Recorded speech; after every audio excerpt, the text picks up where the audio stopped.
அஸ்ஸலாமு அலைக்கும் வரஹ்மத்துல்லாஹி வபரகாத்து. அல்ஹம்துலில்லாஹ் வஸ்ஸலாத்து வஸ்ஸலாமு அலா ரசூலில்லாஹ் வ அலா ஆலி ஹிஸ்பில்லாஹ் வ அஸ்ஹாபிஹி ஜுந்தில்லாஹ் அம்மா பஅத். ஃபகத் கால அல்லாஹ் சுப்ஹானஹு தஆலா ஃபில் குர்ஆனில் கரீம் அஊது பில்லாஹி மினஷ் ஷைத்தானிர் ரஜீம் பிஸ்மில்லாஹிர் ரஹ்மானிர் ரஹீம் இய்யாக நஅபுது வ இய்யாக நஸ்தஈன் ஸதகல்லாஹுல் அஸீம். கண்ணியத்துக்குரிய இஸ்லாமிய பெரியோர்களே, சகோதரர்களே, எல்லாம் வல்ல அல்லாஹுவின் பேரருளும் கண்மணி நாயகம் ரசூலுல்லாஹி ஸல்லல்லாஹு அலைஹி வஸல்லம் அவருடைய நல்லாசியும் நம் அத்தனை பேர் மீதும் எக்காலமும் நின்று நிலைத்திருக்கட்டுமாக.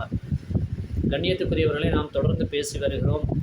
இஸ்லாமிய வளர்ச்சியில் பெண்களின் பங்களிப்பு என்ற பெரிய தலைப்பில், பெண் சஹாபாக்கள் வரலாறு என்ற உபத்தலைப்பில் கண்மணி நாயகம் ரசூலுல்லாஹி ஸல்லல்லாஹு அலைஹி வஸல்லம் அவருடைய மனைவிமார்களான உம்மஹாத்துல் முஃமினீன்களை பற்றி அவர்களுடைய வாழ்க்கை சரிதையிலிருந்து மிக மிக சுருக்கமாக நாம் சொல்லி வந்தோம்.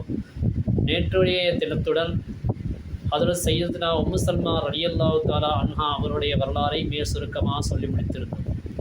இன்றைய தினம் நாம் உங்களுக்கு சொல்லப்போவது சையதுனா ஹதரத் ஜைனப் பின் ஜஹ்ஷ் ரலியல்லாஹு தஆலா அன்ஹா அவர்களை பற்றி ஒரு சில விடயங்களை நாங்கள் உங்களிடத்தில் முன்வைக்கலாம் என்று நாம் விரும்புகிறோம்.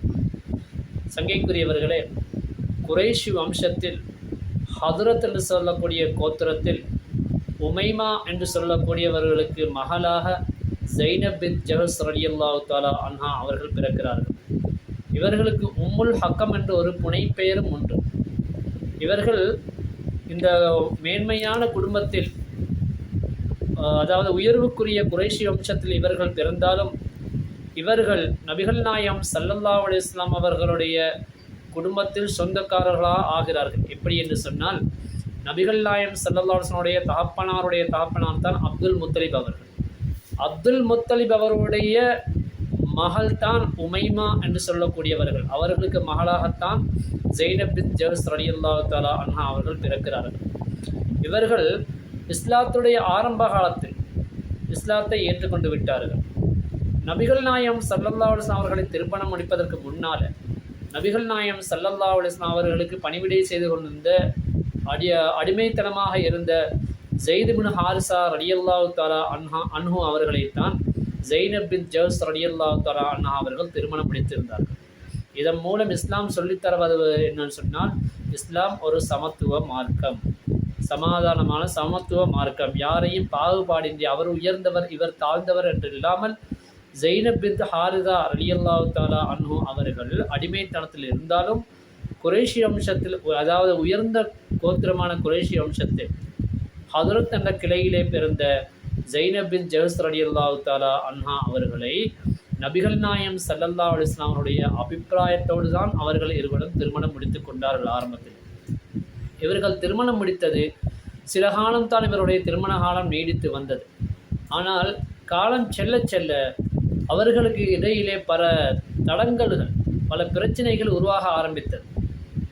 எந்த அளவுக்கு என்று சொன்னால், ஸைத் பின் ஹாரிஸா ரலியல்லாஹு தஆலா அன்ஹு அவர்கள் நபிகள் நாயகம் ஸல்லல்லாஹு அலைஹி வஸல்லம் அவர்களிடத்தில் வந்து சொன்னார்கள், என்னுடைய மனைவி எப்போதும் என்னை ஏசிக்கொண்டே இருக்கிறார், என்னால் தாங்க முடியவில்லை, அதனால் நான் தலாக் சொல்லப் போகிறேன் என்று சொன்னார். அதற்கு நபிகள் நாயகம் ஸல்லல்லாஹு அலைஹி வஸல்லம் அவர்களை சமாதானப்படுத்தி அமைதியாக வாழும்படி, நடந்து கொள்ளும்படி அவர்களை வற்புறுத்தினார்கள், அவர்களை கட்டாயப்படுத்தினார்கள். ஆனாலும் காலம் செல்ல செல்ல மீண்டும் மீண்டும் இதே பிரச்சனை தலை தூக்கியது. ஸைத் பின் ஹாரிஸா ரலியல்லாஹு தஆலா அன்ஹு அவர்கள் ஜைனப் பின் ஜஹ்ஷ் ரலியல்லாஹு தஆலா அன்ஹா அவர்களை தலாக் சொல்லிவிட்டார்கள். இதற்கு பின்னாலும் நபிகள் நாயகம் ஸல்லல்லாஹு அலைஹி வஸல்லம் பராமரிப்பில் தான் ஜைனப் பின் ஜஹ்ஷ் ரலியல்லாஹு தஆலா அன்ஹா அவர்கள் வாழ்ந்து வந்தார்கள்.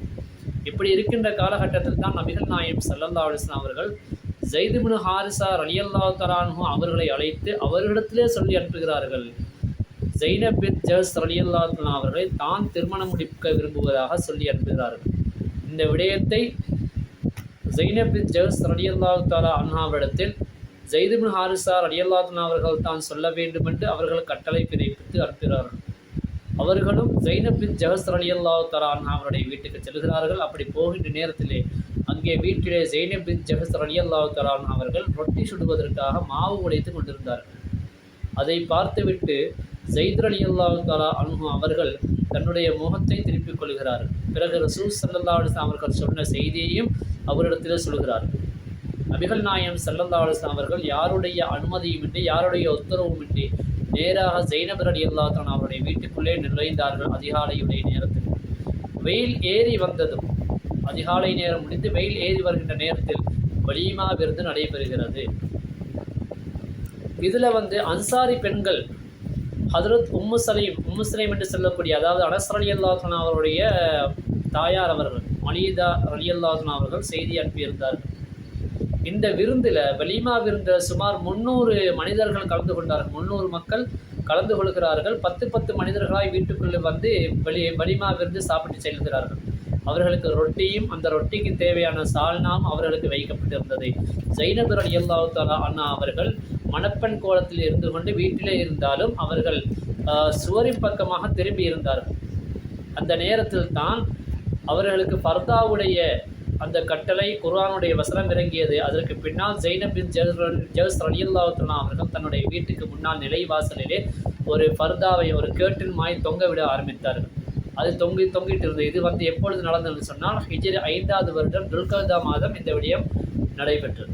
இப்போ இதில் ஒரு விஷயம் இருக்குது. அவருடைய விவாக விஷயத்திலே, அவருடைய திருமண விஷயங்களிலே இன்ஷா அல்லாஹ் இதனுடைய தொடரை நாம் உங்களுக்கு அடுத்த வீடியோவில் சொல்கிறோம். நீங்கள் தொடர்ந்தும் எங்களுடைய வீடியோக்களை பார்த்து வாருங்கள், மற்றவர்கள் ஷேர் செய்யுங்கள்.